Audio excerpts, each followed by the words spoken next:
కోనసీమ జిల్లాలో ఉన్న మండపేట నియోజకవర్గం 2008లో ఏర్పడింది.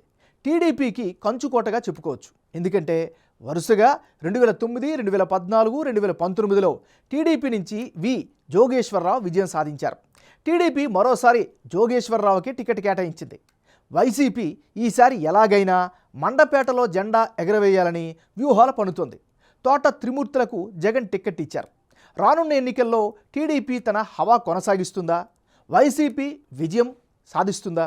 Big TV exclusive election survey 19 సర్వేలో వెల్లడైనటువంటి అంచనాలను ఇప్పుడు పరిశీలిద్దాం. లేటెస్ట్ రిపోర్ట్ చూసే ముందు ఈ ఏడాది ఫిబ్రవరి 8వ తారీఖున చేసిన 19 సర్వేలో మండపేట నియోజకవర్గంలో సర్వే అంచనాలు ఎలా వచ్చాయో ఓసారి రివైండ్ చేసుకుందాం. 19 సర్వే ప్రకారం మండపేట నియోజకవర్గంలో వైసీపీకి అనుకూలంగా 47% ఓటింగు, తెలుగుదేశం పార్టీకి అనుకూలంగా 49% ఓట్లు వచ్చే అవకాశం ఉన్నట్లుగా తేలింది. అదే సమయంలో ఇతరులకు 4% ఓట్లు వచ్చే అవకాశాలున్నట్లుగా 19 సర్వేలో తేలింది. ఇప్పుడు అభ్యర్థుల ఖరారు తర్వాత కీలకమైన మండపేట నియోజకవర్గంలో 19 సర్వేల భాగంగా వచ్చినటువంటి అంచనాలు ఎలా ఉన్నాయో ఇప్పుడు పరిశీలిద్దాం. ఇప్పటికిప్పుడు మండపేట నియోజకవర్గంలో ఎన్నికలు జరిగితే వైసీపీకి అనుకూలంగా 42% ఓటింగ్ కనిపిస్తోంది. తెలుగుదేశం పార్టీకి అనుకూలంగా 49% ఓట్లు పోలయ్యే ఛాన్సెస్ ఉన్నాయి. ఇతరులకు 9% ఓట్లు దక్కే ఛాన్సెస్ ఉన్నట్లుగా 19 సర్వేలో తేలింది. 19 సర్వేకు 19 సర్వే 2 మధ్య జనం అభిప్రాయం ఎలా మారింది?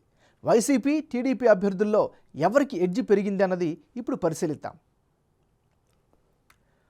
మండపేట సెగ్మెంట్లో 19 సర్వేలో భాగంగా వైసీపీ అభ్యర్థి తోట త్రిమూర్తులకు 47% ఓటు షేర్ వచ్చే ఛాన్సెస్ కనిపించగా, తాజా సర్వేలో అది 42%కి తగ్గింది.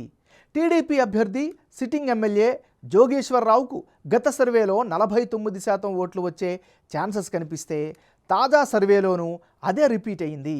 ఓటర్ 3 మారలేదు. ఇక ఇతరులకు గత సర్వేలో 4%, తాజా సర్వేలో 9% ఓటు షేర్ వచ్చే ఛాన్సెస్ ఉన్నాయి.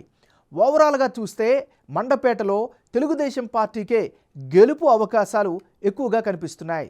19 19 ఈ 2 సర్వేల్లో మండపేట నియోజకవర్గంలో అభ్యర్థుల మధ్య మారిన ఓట్ల శాతం, అందుకు గల కారణాలను ఇప్పుడు విశ్లేషిద్దాం.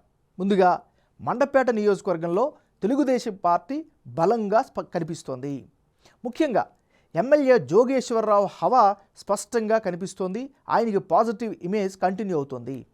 ఇక కులాల వారీగా ఈక్వేషన్స్ చూస్తే కమ్మ కాపు కమ్యూనిటీ సపోర్టుపై తెలుగుదేశం పార్టీ సంపూర్ణంగా ఆశలు పెట్టుకుంది. కూటమిగా ఏర్పడడం ఇంపాక్ట్ చూపే ఛాన్సెస్ కనిపిస్తున్నాయి. ఇక వైసీపీ పార్టీ విషయంలో చూస్తే వైసీపీ నుంచి తరచూ అభ్యర్థులను మార్చడం మైనస్గా చెప్పుకోవచ్చు. కోనసీమ జిల్లా పేరు విషయంలో జరిగిన నిరసనల ఇంపాక్ట్ కూడా పడే ఛాన్సెస్ ఉంది. కాపు వర్గానికి చెందిన త్రిమూర్తుల ప్రభావం చూపే ఛాన్స్ ఉంది. ఇక జగన్ ప్రభుత్వ పథకాల లబ్ధిదారుల ఓట్లు కీలకం కాబోతున్నాయి. ఓవరాల్గా ఇప్పటికిప్పుడు ఎన్నికలు జరిగితే మండపేట నియోజకవర్గంలో తెలుగుదేశం పార్టీకే ఎడ్జి ఉన్నట్లు బిగ్ టీవీ ఎలక్షన్ సర్వేలో వెల్లడైంది.